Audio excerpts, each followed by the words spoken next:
nou stout vanmorgen. Want julle is vanmorgen veronderstel te vas. Nou kyk nou wat wys ek vir julle. Terwyl ek bezig was om voor te bereid, sê ek vir myself, joh Herman, jy dan nou regtig, nou nie regverdig nie, jy maak dit nou vir mense baie moeilik. Maar ek kan nie help as die gees van die Here dit op my hart lê om vanmorgen met julle te kan gesels oor die tema van die heel eerste dag van ons vasgebed, maandagoggend se tema, was die volgende skyfie, Psalm 34 van vers 8 tot 11. Die engel van die Here trek 'n laar rondom die wat hom vrees en red hulle uit.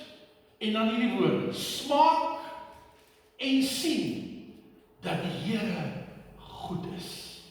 Smaak en sien dat die Here goed is.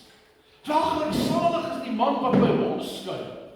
Vrees die Here oor sy heiliges, want die wat hom vrees, het geen gebrek. Die jong leeu's ly armoede en honger, maar die wat die Here soek, het geen gebrek aan enige iets. Smaak en sien dat die Here goed is.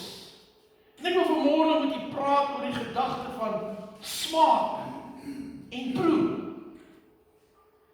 Die Afrikaanse Bybel vir almal, dis die Bybel vir dowes, stel dit so. Julle moet self voel en sien dat die Here goed is. En die gedagte hierachter is dat daar twee dinge is wat in 'n mens se lewe moet gebeur voordat jy 'n ervaring kan hê. In die woord van die Here kom en die woord van die Here gebruik smaak 'n paar keer. Ek gaan nou vir jou 'n paar verse gee. Maar dan partykeer gebruik jy ook die woordjie proe in van die meer moderne Afrikaans vertalings. En ek wil vanmorgen vra, is daar 'n verskil tussen proe en smaak? Ek dink daar is. As ek vir jou 'n bord lekker hoenderpastei hier sit, dis wat ons gaan kry. En ek vra vir jou, beskryf hierdie bord pastei vir my. Hoe gaan jy dit beskryf? Jy kan nou dit opsê nie, maar ek weet nie hoe smaak hierdie ding nie. Of jy kan vir my 'n antwoord gee van hoe dat jy dink hy smaak, of van hoe dit 'n vorige keer wat jy ander een geëet het, gesmaak het. Maar jy sal nie vir my kan vertel wie hierdie een proe, of daar die lekker pannekoek wat ek vir jou gewys het, hoe dit proe en smaak, voor jy nie een geëet het. Met ander woorde, jy moet eers proe, om te verstaan hoe dat hy smaak. Jy moet hom eers proe. Jy moet eers iets doen, jy moet jou hand uitsteek en jy moet daai pannekoek vat, en jy moet hom eet. Dan kan jy vir my beskryf, wat is daai? En dit is presies wat die Bybel probeer doen.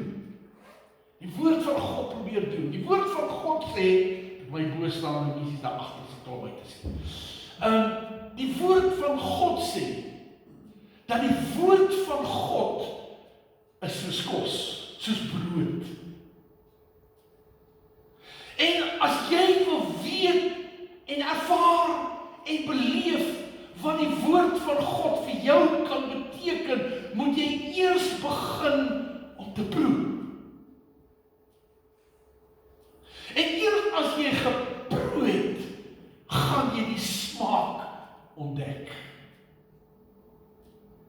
En dit wat vir my so hartseer is van so groot deel van die wêreld, wat weet van die Bybel, praat nie van mense wat niks weet van die Bybel. Soveel mense in die wêreld weet van die Bybel. Daar soveel mense en verskoon my, ek is nie teen kerk as ek dit sê nie, maar dis nou maar 'n kenmerk van daardie kerk. Daar's soveel miljoene mense in die katholieke kerk, wat sê ek is 'n katoliek, maar hy het nog nooit die Bybel gebroei nie. En daarom sal baie van hulle ook vir jou sê, ag, die Bybel, dis maar net nog 'n boek. En baie van julle sal vir jou sê, man, dis 'n boek vol ons vol van teenstrydighede, want in een plek sê hy dit en die ander een sê hy dat. Maar hy het dit nog nooit geproe nie. Hy hoor dit by ander mense. Baie mense sal vir jou sê, ag, die Bybel is vol ou vrou stories. Want daar het nie regtig 'n Jona en 'n vis gewees nie. Die beaarde is nie regtig in 6 dae gemaak. En so gaan hulle aan met al hulle argumente, maar het nog nooit geproe nie.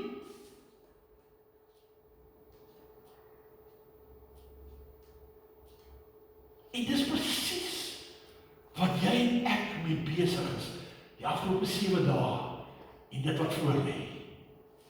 Ons is besig om te vas, nie om snaaks te wees nie, nie om maar te word nie, nie om suiker met poeiertjies te vervang nie.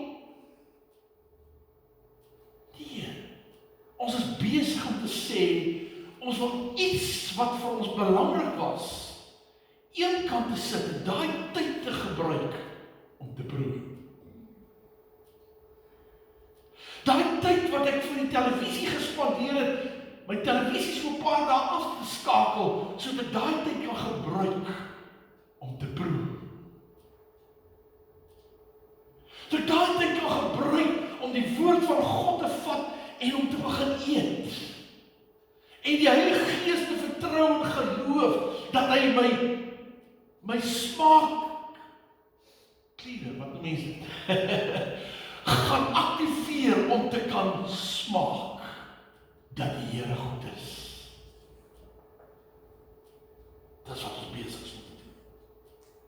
Ons is besig om vir mekaar te sê en vir God te sê, Here, ek is besig om iets op te offer, want Here, ek wil nader aan U kom, ek wil begin proe hoe goed is U goedheid.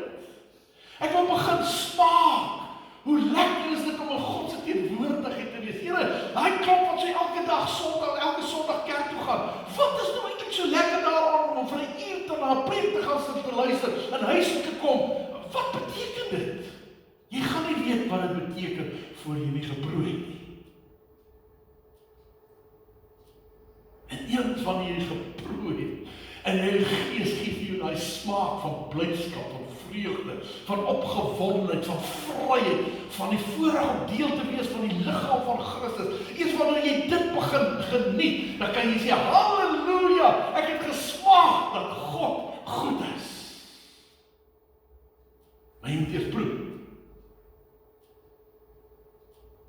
En dan moet jy vertrou dat God vir jou die smaak sal gee. En so is dit baie keer met vas. Ek weet van 'n pastoor in die Kaap, wat vir 40 dae gevas het met net water. Hy het gelyk soos 'n graaitjie toe hy klaar is. Toe hy klaar is, sê hy die woorde by 'n pastoorskonferensie. Broers, wil net vir julle sê, dit het niks beteken, want ek het geen ervaring gehad. Vir 40 dae. Hy het nie gesmaak nie.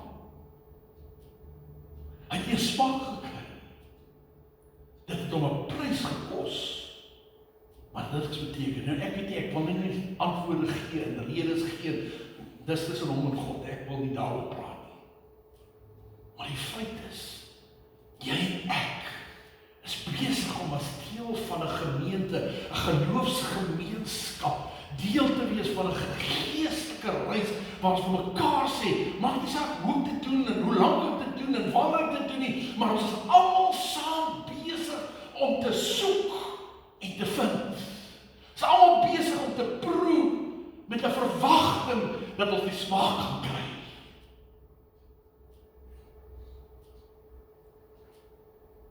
Want dis wat God sê, smaak dat God goed is.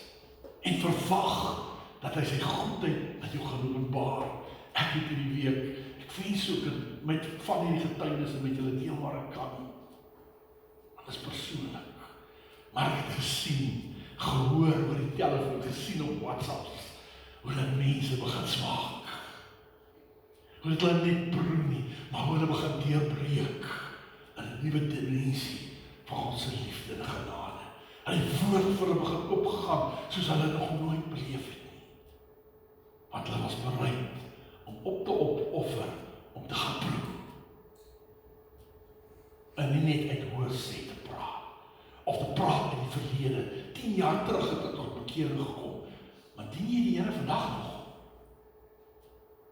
10 jaar terug het jy 'n wonderlike belewenis gehad in die teenwoordigheid van die Heilige Gees. Is it still every day, hallelujah for you?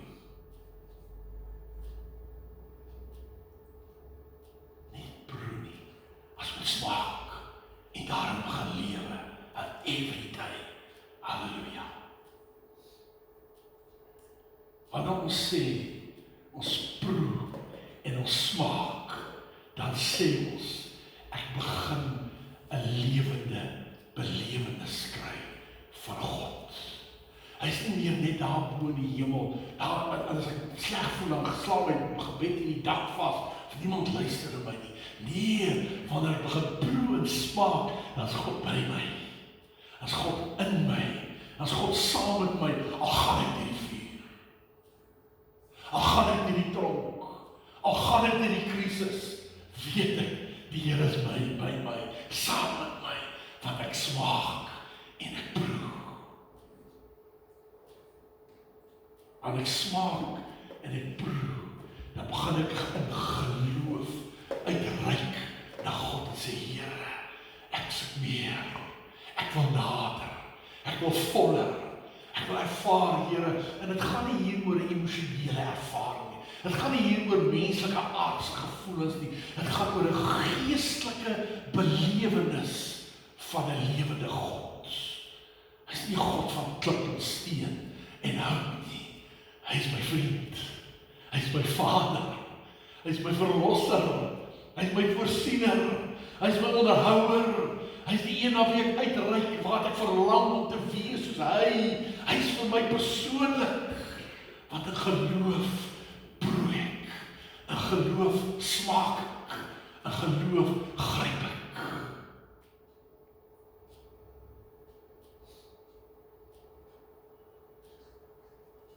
Om te sien, dat te smaak en te proe, beteken, dat God is nie vir my tweedehands nie.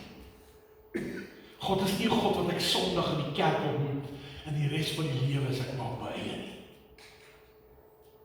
God is nie 'n God wat net as ek hier onder die sang, saam met sange bewus raak van die teenwoordigheid van die Here, dan steek ek my hande op om God te loof en te prys, maar daar buite steek ek my vuis op, van woede nie.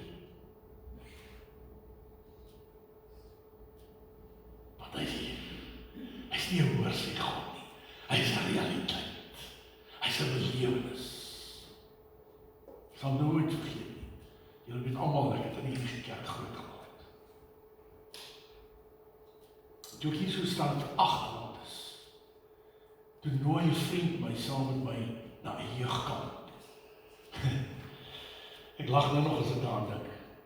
Want ek kom by die huis, en ek is baie dankbaar, my maale was dierbare kinders van die Here, en hulle was baie getrou in die kerk, my pa was 'n ouderling, maar hulle was nooit terug nie.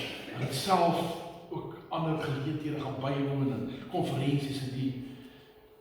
Ek kom by die huis en ek sê vir my ma, hierdie persoon het my uitgenooi na 'n katholieke jeugkamp. My ma val amper op haar rug. Jy, katholieke kerk, wat wil jy daar allemaal? Maar my ma bly en sê, as jy wil saam gaan, jy is vriende, gaan. Bly net oop, want ek was 'n kind van die Here, ek het geweet wat die waarheid. My ma het my vertrou. Ek het saam met hom gegaan, toe ek op die kamp kom, toe sit alles behalwe 'n katholieke kamp. Toe sit 'n happy clappy kamp. En hier begin die klompie om my dans, en op die banke spring, en hulle klap hande, en hulle halleluja, prys die Here. Toe sit 'n happy lot. En ek hardloop daar uit in die nag, daar buite in die veld, en ek kon dit nie herinner nie. So stoer aan die kleurtjie. Terwyl ek daar alleen in die donker agter 'n bos sit, begin die Here met my praat. En ek kry hierdie vraag in my gees. Ek het nie sy stem gehoor, maar in my gees kry ek 'n vraag. Herman, is ek vir jou 'n werklikheid? En ek kon my vraag nie antwoord nie. Ek kon ook sê, soos baie mense sê, ja, maar Here, ek gaan gereeld kerk toe. Ek lees elke oggend my Bybel, ek bid elke aand. Ja, Here, ek is voorgestel en aangeneem.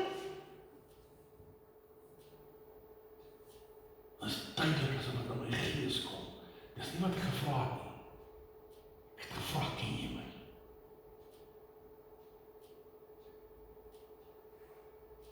Daai aand, ek het nie dit besef dit nou eers, maar daai aand het ek eintlik besef, Herman, God is vir jou 'n tweedehandse God.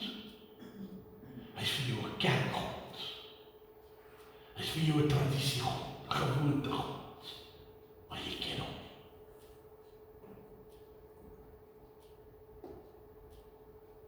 En ek moes daardie aand teruggaan na hierdie klomp happy klippies. Ek moes vorentoe gaan en gaan uitkniel. Jy kan maar sê, ek het weer tot bekering gekom, as jy dit wil sê, want ek was 7 jaar tot bekering gekom.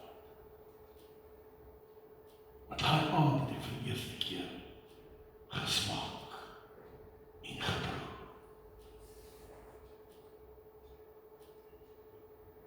Vra jy vanmôre, is God vir jou hoorsie God? Is hy vir jou 'n tweedehandse God? Of het jou al ervaar? Het jy al beleef? Het jy geproe? Het jy gesmaak? Is God vir jou 'n werklikheid? Wandel jy elke dag saam met hom? Loop jy die pad elke dag saam met hom? Ja, ons struikel almal. Ons almal vergeet soms om te bid. Ons almal het partykeer die tyd om Bybel te lees. Ons almal kom onder druk omstandighede. Dis die lewe. Maar God is nie van die goed afhanklik nie. God soek jou liefde. Hy soek jou verantwoord, jou verhouding met hom. Hy soek jou gehoorsaamheid. Hy wil hê dat iemand kan sê every day, hallelujah. Does not matter what happens to me, he's my Lord. Want ek het hom geproe en ek het hom gesmaak. En ek weet hy's met my. Elke dag van my lewe.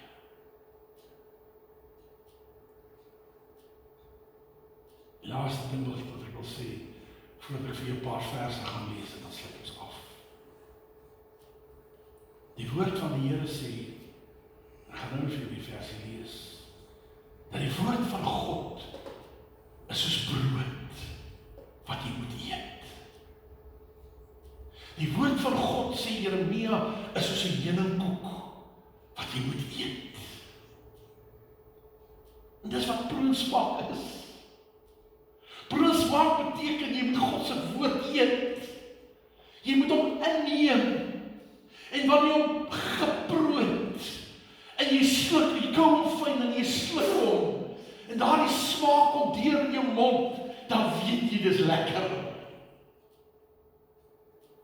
En so moet jy ook die woord van God begin eet, en hom begin verteer. Dis waarom die Bybel sê, mediteer die woord van God dag en dag. Jy moet die woord inneem, jy moet hom deel maak van jou liggaam, soos wat jy brood deel maak van jou liggaam, moet jy die woord van God deel maak van jou gees. Dan begin die woord van God jou voed, dan begin die woord van God jou energie gee, dan begin die woord van God jou dinge laat verstaan, wat jy nog nooit verstaan het nie. Maar as jy nie proe en smaak nie, bly die woord van God vir jou net 'n swart bakboek.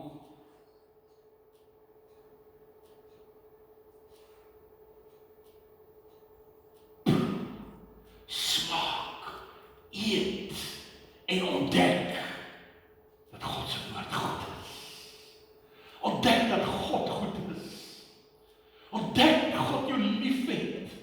Maak hom deel van jou lewe. Om net 'n Bybelstukkie te lees, so baie mense bluf hulle self, hulle koop 'n boek van Sammy Osselweck of wie ook al, 'n pragtige dagstukkie. En dan lees jy die dagstukkie en hulle sê, Goeie Vader, amen. Dat hulle nou stilte tyd gehou. Nee. Al is dit nie daai een versie, maar jy moet tyd vat om dit te eet. Jy moet tyd vat om dit in te neem. Jy moet tyd vat dat dit begin werk hier binne. Dit is nie net genoeg om te sê, ek het Solly Osselweck se boekie gelees vanmôre nie. Nee, wat het God vir jou gesê? Deur Solly Osselweck. Deur die Bybelstudie wat jy gedoen het. Het jy dit verteer? Het jy geproe? Het jy gesmaak? As dit beteken met is, dat jy jou tyd gemors. Het gaan nie oor gewoontes. Het gaan nie oor tradisies nie. Dit gaan nie oor jy het so groot geword nie. Dit gaan nie oor wat het die sonnaskool gesê nie. Die vraag is, het jy gesmaak en geproe? En het dit vir jou 'n werklike geword? Luister wat sê Psalm 119 vers 103. Hoe soet is u beloftes vir my vreemde. Met ander woorde, hy moes dit eet. Hy moes dit proe, sodat die soetheid kon smaak. Sodat hy in die sy verhemelte daai geur kon kry. Meer as heuning vir my mond. Ja, maar as ek jou vanmôre uitdaag, jou challenge. Maar ek dink ons moet baie keer so 'n bietjie uitgedaag word. Ek wil jou vanmôre vra, is dit vir jou lekker om die Bybel te lees? Vir jou lekker om die woord van God te bestudeer? Is dit vir jou lekker om Sondagoggend na diens huis toe te gaan en dit wat jy aantekeninge van gemaak het of dit wat jy onthou weer te gaan bedink? Want die woord van die Here sê, ons moet bedink dag en nag. Want dan gaan dit nooit soet word nie. Gaan dit nooit lekker word nie. Want jy proe nie. En jy kry nie die smaak. 1 Petrus 2 vers 2. Verlang sterk, soos pasgebore kindertjies, na die onvervalste melk van die woord, dat julle daardeur kan opgroei, as julle ten minste gesmaak het, dat die Here goedertier of goed is. So, daai tyd het nou verander, want jy kry nie meer Koran nie. Maar daar was 'n tyd, wat daar baie van ons oomies was, wat kyk, hy kon in die oggende kon hy nie gou genoeg opstaan, en sy koffie kry, en sy pap eet, sodat hy op die stoep kan gaan sit, en sy Koran kan lees nie. Dit was mense se lewe. Dit was mense se uitdaging om elke môre die Koran te kan gaan sit en lees. Kan ek vanmôre vir jou vra, het ons nog daardie honger en dors om elke dag God se woord te lees? Ek is heerlik, daar was 'n tyd in my lewe. Wat vir my, ek wil nie sê 'n straf was nie, maar wat dit nie lekker was om Bybel te lees. Al was ek 'n kind van die Here. Ek moes weer op daai plek kom, wat ek begin proe en smaak. Ek moes toelaat dat die Heilige Gees weer by, kan ek nou op die regte woord kom nie, die Engels is thuisbas, kan aktiveer, sodat ek weer kan proe. Jy kan smaak kry. Dan Jeremia 15 vers 16. Toe die woord gevind is, het ek dit opgeneem. En die woord was vir my vreugde en vrolikheid in my hart. My gebed is, dat soos wat ons hierdie geestelike pad gaan bly stap, jy al meer gaan smaak, al meer gaan proe, en dat jy al meer die soetigheid van die heuning van God se woord sal beleef. Dat jy al meer 'n pad saam met Jesus sal begin stap en dit al meer sal begin geniet om met hom te wandel. Om saam met hom te wees, by hom te wees.